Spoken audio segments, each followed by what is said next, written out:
Друг, который был верным лишь до тех пор, пока находился в руках своего хозяина, а перейдя к чужим, стал его врагом.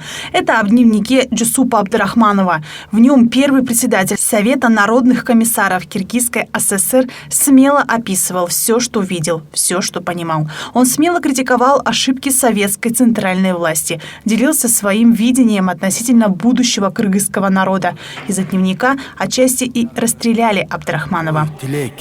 Мақсаттарымды улап кетүүчү эр азамат сөзсүз чыгат деп ишенемин.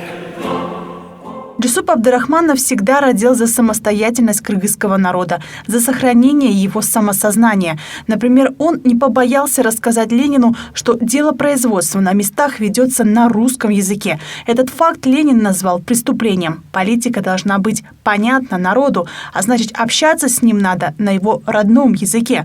Потом он не побоялся поднять идею о создании Каракиргизской автономной области, которую, на удивление, поддержали. Смелым было и предложение о формировании Киргизской ССР, которое тоже одобрили.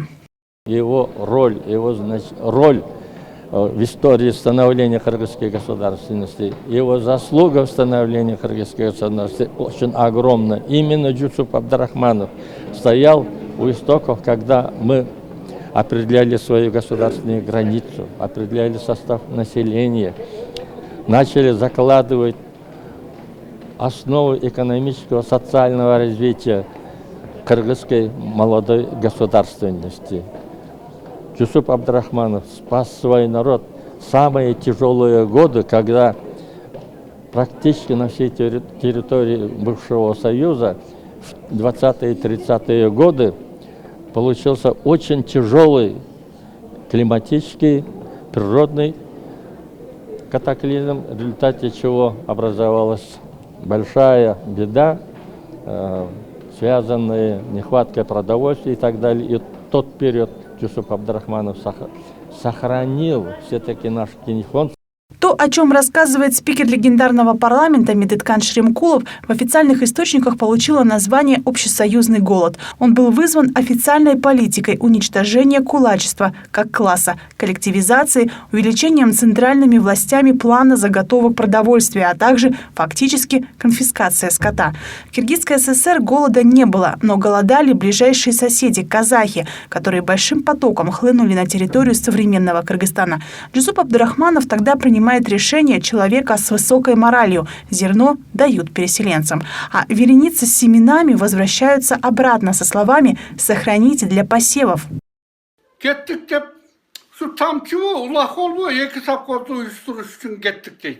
По дороге ехали машины, груженные зерном, ехали в сторону Быстровки. Джусуп вышел и возвращал каждую повозку со словами «Везите домой, нам это нужно будет для посева». Пшеницу посеяли и собрали урожай. Голода Киргизская республика избежала.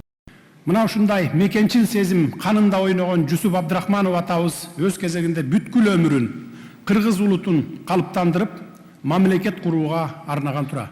Рискуя своей жизнью ради народа, Джусуп Абдрахманов заложил основы нашей сегодняшней независимости. Я говорю это потому, что он в начале 30-х годов выдвинул идею преобразования Кыргызстана из автономной республики в союзную и внес непосредственный вклад в реализацию этой мечты. Мы, нынешнее поколение, видим плоды усилий того времени, напряженную борьбу, начатую Джусупом Абдрахмановым. Джусуп Абдрахманов посвятил свою жизнь становлению кыргызской нации и государственности. Творец предначертал Джусупу Абдрахманову великую и в то же время непростую судьбу. Однако Джусуп, стремившийся создать кыргызскую государственность, не поддался невзгодам судьбы, не отклонился от выбранного пути и в конце достойно встретил смерть. Джусуп Абдрахманов, принявший активное участие в становлении кыргызской государственности в возрасте чуть более 20 лет, с глубоким удовлетворением записал в дневнике, что волей судьбы стал свидетелем величайших исторических событий. Несмотря на все заслуги перед народом, Джусуп Абдрахманов постоянно сомневался в себе, как в лидере, считал себя недостойным правителем. Вот что он писал в дневнике: «Несчастный киргизский народ, ты доверил свою судьбу несчастному мальчику». Это связано с тем, что человек был предан своему делу и относился к той работе, к той борьбе со всей душой. Это мое мнение.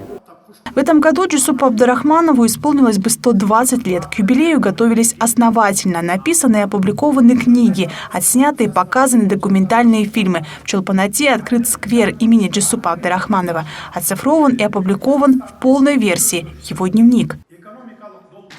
Күндөлүктүн саргарган барактарына, шурудай тизилген саптарына көз жүгүртүп отуруп, элибиздин алп уулунун санаасына Удивительно, что дневник, в котором отражены все события сталинских репрессий, охвативших миллионы ни в чем не повинных людей, попал в руки разъяренного Иосифа Сталина, но не исчез бесследно, а сохранился. Тем временем, после многих лет скитаний, нам наконец удалось заполучить его, безмерную добычу для нашего народа. Когда я смотрю на желтые страницы дневника, где линии выстраиваются как бусинки, сопереживаю вместе с сыном великого народа. Но я благодарен за то, что рукопись дошла до нас, вместе с тем, какая ответственность, какая мудрость и какое мужество, что Абдрахманов осознавал необходимость установления национальной республики за короткий промежуток времени, необходимость быстрого освоения республиканских идеалов и прошел через тяготы переходного периода из одной социальной системы в другую. Можно с уверенностью сказать, что такой особенный дневник – наше бесценное наследие и один из важнейших политических документов. Я убежден, что люди, называющие себя гражданами Кыргызстана, с уважением читают сочинения и отдают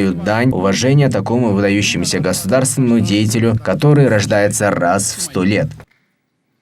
Это самое раннее письмо, в котором обосновывают, чтобы Каракиргизская автономная область вошла в состав России. Это говорит о том, что он был автором, значит, сближения с Россией. Это очень оригинальная вещь.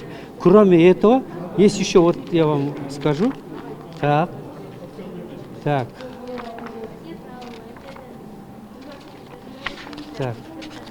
Вот, например, личный листок по учету кадров 1933 года. Здесь он пишет, что иностранный язык, немецкий язык знает. Это очень интересно. Эти документы раньше хранились в засекреченном архиве. Никто из кыргызстанцев видеть их не мог. В преддверии юбилея историки Кыргызстана буквально по крупицам собирали все, что связано с Джусупом Абдрахмановым. Документы поступили из архивов президента Республики Казахстан, Государственного архива Алматинской области, Центрального архива аудио и кинофотодокументов. Обнаружены и отсканированы цифровые копии 19 аудиовизуальных документов по социально-политической истории российских архивов и архивов государственных кинофотодокументов России. Также 39 архивных документов на 150 страницах о Джусупе Абдрахманове обнаружены в Государственном архиве социально-политической истории Российской Федерации в Москве. Все это теперь доступно в едином сборнике. 215 документов сосредоточены, и еще 11 статей ученых, академиков. И вот, значит, объем 706 страниц, 128 иллюстраций, архивные документы, личные листки, мандаты, фотографии, семейные фотографии, фотографии правительства, исполнительного комитета, которым он был. Личные листки очень интересные. До конца этого года в Кыргызстане будет установлен еще один памятник Джусупу Абдрахманову. Он будет располагаться в Чолпан-Ате, в сквере, разбитом в честь государственного деятеля. Страна всегда будет чтить своих великих сыновей, потому что, чтобы уважать и ценить кыргызское государство, важно знать его прошлое. Екатерина Токамбаева, Нурлан Кырбеков, «Пирамида».